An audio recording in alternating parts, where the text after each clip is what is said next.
ఓం శాంతి. ఈరోజు మురళిలోని బాబా యొక్క మధుర మహావాక్యాలు. బాబా చెప్తున్నారు, మధురమైన పిల్లలు, మీరు తండ్రి వద్దకు రిఫ్రెష్ అయ్యేందుకు వస్తారు. ఇక్కడ మీకు ప్రాపంచిక వైబ్రేషన్లకు దూరంగా సత్యమైన వారి యొక్క సత్యమైన సాంగత్యం లభిస్తుంది. ప్రశ్న: బాబా పిల్లల ఉన్నతి కొరకు సదా ఏ ఒక్క సలహాను ఇస్తారు? జవాబు: మధురమైన పిల్లలు, ఎప్పుడూ పరస్పరంలో ప్రాపంచిక పరచింతన విషయాలను మాట్లాడుకోకండి. ఎవరైనా వినిపిస్తే విననట్లుగా ఉండండి. మంచి పిల్లలు తమ సేవా డ్యూటీని పూర్తి చేసి బాబా స్మృతిలో నిమగ్నమై ఉంటారు. కానీ కొంతమంది పిల్లలు అనవసరమైన వ్యర్థమైన మాటలను ఎంతో సంతోషంగా వినిపిస్తూ ఉంటారు. ఇందులో ఎంతో సమయం వృధా అవుతుంది. అప్పుడిక ఉన్నతి జరగదు. ఈరోజటి ధారణ కొరకు ముఖ్య సారము. మొదటి పాయింట్: సేవా డ్యూటీని పూర్తి చేసి ఇక మీ ఆనందంలో నిమగ్నమై ఉండాలి. వ్యర్థమైన విషయాలను వినకూడదు, వినిపించకూడదు. ఒక్క తండ్రి మహావాక్యాలనే స్మృతిలో ఉంచుకోవాలి, వారిని మర్చిపోకూడదు.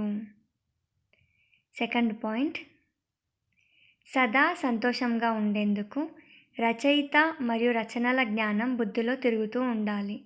అనగా ఆ జ్ఞానం యొక్క స్మరణయే జరుగుతూ ఉండాలి.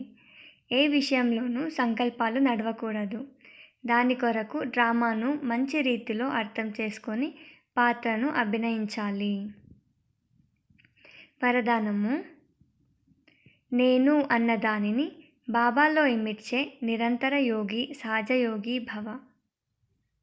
వివరణ: ఏ పిల్లలకైతే తండ్రిపై ప్రతి శ్వాసలోనూ ప్రేమ ఉంటుందో, ప్రతి శ్వాసలోనూ బాబా బాబా అని ఉంటుందో, వారికి యోగంలో శ్రమించాల్సిన అవసరం ఉండదు. స్మృతికి రుజువు ఏమిటంటే, ఎప్పుడూ నోటి నుండి నేను అన్న మాట వెలువడకూడదు. బాబా బాబా అనే వెలువడాలి. నేను అన్నది బాబాలో ఇమిడిపోవాలి. బాబా బ్యాక్ బోన్ అనగా వెన్నుముకగా అయ్యారు. బాబా చేయించారు. బాబా సదా తోడుగా ఉన్నారు. మీతోనే ఉండాలి, తినాలి, నడవాలి, తిరగాలి. ఇవి ఇమర్జ్ రూపంలో స్మృతిలో ఉండాలి. అప్పుడే సహజయోగి అని అంటారు.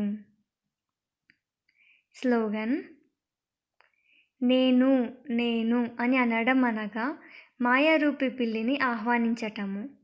బాబా బాబా అని అన్నట్లయితే మాయ పారిపోతుంది. ఓం శాంతి.